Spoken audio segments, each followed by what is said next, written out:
Pump definition. A pump is a device that moves fluids, liquids or gases, or sometimes slurries, by mechanical action, typically converted from electrical energy into hydraulic energy.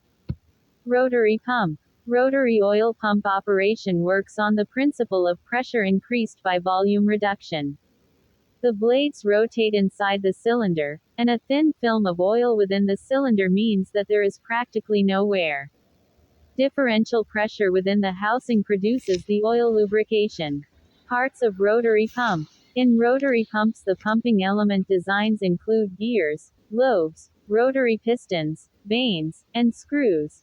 Liquid that slips back from discharge to suction side of the pump. The suction port into the pumping cavity, transport it through the pumping elements and force it through the discharge port into the system. There are 4 types of rotary pumps. Screw pump, gear pump, lobe pump, vane pump, screw pump. This is a screw pump. It is intermeshing of the threads on the rotors and the closed fit of the surrounding housing that creates one or more sets of moving seals in a series between the pump inlet and outlet. These sets of seals or locks, as they are sometimes referred to, act as a labyrinth and provide the screw pump with its positive pressure capability. The successive sets of seals for fully enclosed cavities, it moves continuously from inlet to outlet. These cavities are specially designed in a way to trap the liquid at the inlet and carry it along to the outlet, providing a smooth flow. Gear pump.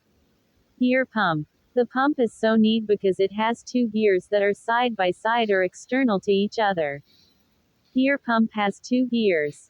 One gear is called the drive gear while the other gear is called as the idler gear. The idler gear is driven by the drive gear, which is driven by a motor.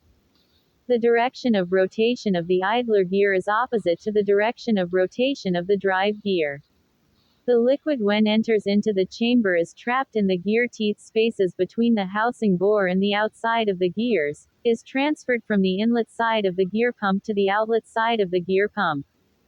The meshing of the gears of the discharge side of the pump forces the liquid out of the pump and into the discharge piping. Lobe pump. The lobe pump receives its name from the rounded shape of the rotor's radial surfaces. This allows the rotors of the lobe pump to be continuously in contact with each other as they rotate. Lobe pumps can be single or multiple lobe pumps designed in way to remain continuously in contact and carry fluid between their rotor lobes in much the same way as gear pump does.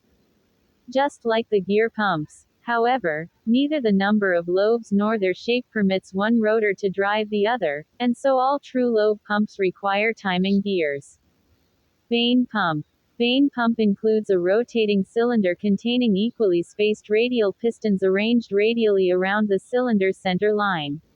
The pistons are provided with the springs on the back, which pushes the pistons against the inner surface of an encircling stationary ring-mounted eccentric to the cylinder. The piston drives fluid during half a revolution and drive fluid out during the other half. The greater the ring eccentricity is, the longer the piston stroke and the more fluid they transfer.